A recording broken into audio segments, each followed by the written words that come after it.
हाय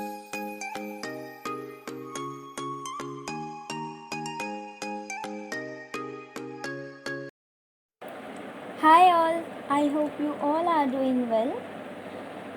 आज की जो वीडियो है उसमें हम अपना नया चैप्टर स्टार्ट करने वाले हैं। ठीक है, हम अपना एडमिशन चैप्टर को स्टार्ट करेंगे, लेकिन हम पूरा चैप्टर नहीं कवर करेंगे। हम सिर्फ वही चीज़ें देखेंगे जिसमें हम लोगों को मोस्टली डाउट्स आते हैं, जहाँ पर हम अटकते हैं, जहाँ पर हमें प्रॉब्लम्स आती हैं, तो हम उन चीज़ों को कवर करेंगे, उन चीज़ों को देखेंगे। ठीक है, तो चलो फिर स्टार्ट करते हैं हम अपनी video. Problem in of his share and from his share, इन दोनों चीज़ों में हमें प्रॉब्लम होती है। यहाँ पर of his share and from his share का मतलब क्या है वो हम देखते हैं एक एग्जाम्पल के थ्रू।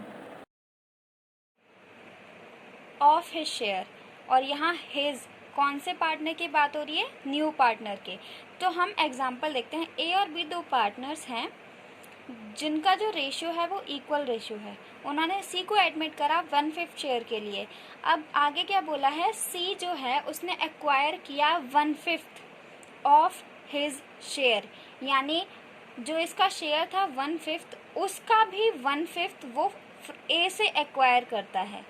ठीक है, तो ए कितना सेक्रीफाइस कर रहा है वो हम निकालेंगे, और बी से कितना लेता है उसके शेयर का, यानी 1/5 शेयर का 4/5 वो हम बी से लेंगे। ठीक है, जो सी का जो शेयर है यानी 1/5 जो शेयर है उसका 4/5 पार्ट वो बी से लेगा। अभी शायद आपको थोड़ा कन्फ्यूज़न हो रहा होगा, हम आगे देखते हैं कैसे इसको सॉल्व करते हैं, तो फिर आपको बिल्कुल क्लियर हो जाएगा।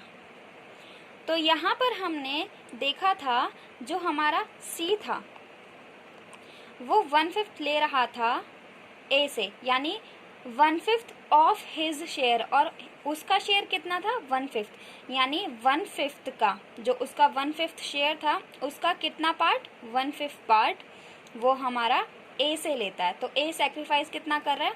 1/25। ठीक है, ये ए सेक्रीफाइस कर रहा है। बी कितना कर रहा है? 4/5 ऑफ हिज शेयर, उसका शेयर कितना था? 1/5, उसका कितना बी सेक्रीफाइस कर रहा है? 4/5। तो हमारा आंसर क्या आता है? 4/25। बी हमारा इतना शेयर सेक्रीफाइस कर रहा है। अब हम देखते हैं न्यू पीएसआर यानी न्यू प्रॉफिट शेयरिंग रेशियो हम कैसे कैलकुलेट करेंगे। देखो, हमारे ओल्ड रेशियो कितने थे? ए और बी के दोनों इक्वल पार्टनर्स थे, इसलिए 1/2 माइनस करेंगे जो कि ए सेक्रीफाइस कर रहा था। ए सेक्रीफाइस कितना कर रहा था? 1/5। तो वो जितना सेक्रीफाइस कर रहा था वो हमने माइनस कर दिया, और जो भी आंसर आएगा वो हमारा न्यू पीएसआर होगा ए का। बी कितना सेक्रीफाइस कर रहा है? 4/25। तो हम बी में भी 1/2 में से 4/25 माइनस कर देंगे तो हमारे पास न्यू पीएसआर आ जाएगा। अब सी का निकालते हैं। सी का न्यू पीएसआर क्या होगा? ये रहा हमारा सी का, जितना भी ए ने सेक्रीफाइस करा था, जितना भी बी ने सेक्रीफाइस करा था, उन दोनों को प्लस करके हमारा आ गया सी का न्यू पीएसआर। अब हम अपना सेकेंड केस देखें, फ्रॉम हिज शेयर वाला। फिर हम दोनों को कंपेयर करेंगे, दोनों को एक बार पैरेलली समझेंगे ताकि आपको और ज़्यादा क्लैरिटी मिले। नेक्स्ट केस है हमारा फ्रॉम हिज शेयर। एग्जाम्पल देखते हैं। ए और बी इक्वल पार्टनर्स हैं, सी को एडमिट करते हैं। C acquire 1/5 from A and 2/5 from B, लेकिन यहाँ पर हमें ये नहीं दे रखा कि सी का कितना शेयर है। ठीक है, सी का कितना शेयर है हमें वो नहीं दे रखा। हमें क्या दे रखा है कि सी ने इतना तो ए से लिया है, मतलब 1/5 ए के शेयर में से लिया है। ठीक है, फ्रॉम हिज शेयर लिया है, और 2/5 बी के शेयर में से लिया है। तो अब हमें ये तो पता चल गया कि ए कितना सेक्रीफाइस कर रहा है और बी कितना सेक्रीफाइस कर रहा है, क्योंकि हमें डायरेक्टली दे रखा है कि फ्रॉम हिज शेयर, यानी फ्रॉम ए, यानी ए के शेयर में से 1/5 और बी के शेयर में से 2/5।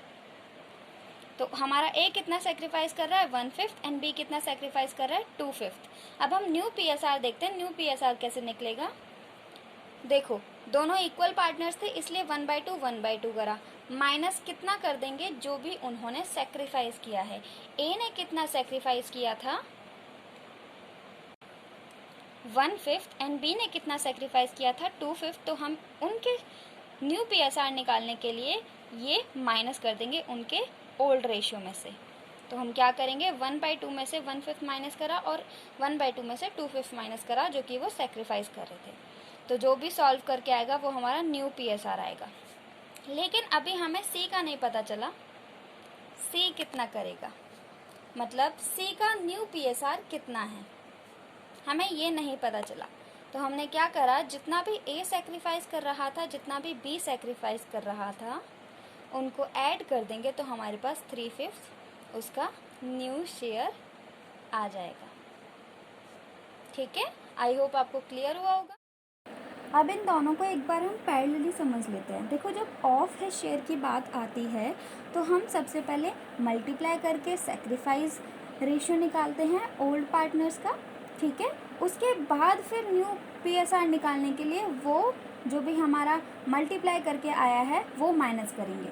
लेकिन फ्रॉम हिज शेयर में हमें डायरेक्टली दे रखा होता है कि कितना शेयर हमने A से लिया है और कितना शेयर B से लिया है, तो वो डायरेक्टली हमें सेक्रीफाइसिंग रेशियो गिवन होता है। अगर हम एग्जांपल में देखें तो एग्जांपल में हमें ये बोला था कि जो C है जिसका शेयर दे रखा है 1/5, उसने एक्वायर किया है 1/5 उसके शेयर का, मींस C के शेयर का, यानी 1/5 शेयर का A से और 4/5 of his share from B। तो हमने यहाँ पर सबसे पहले सेक्रीफाइस पार्ट निकाला था कि जैसे A ने सेक्रीफाइस करा 1/5 मल्टीप्लाई 1/5, आंसर कितना आता है 1/25, और B ने 1/5 यानी जो C का शेयर था उसका कितना पार्ट यानी 4/5 पार्ट, तो हमारे पास आता है 4/25।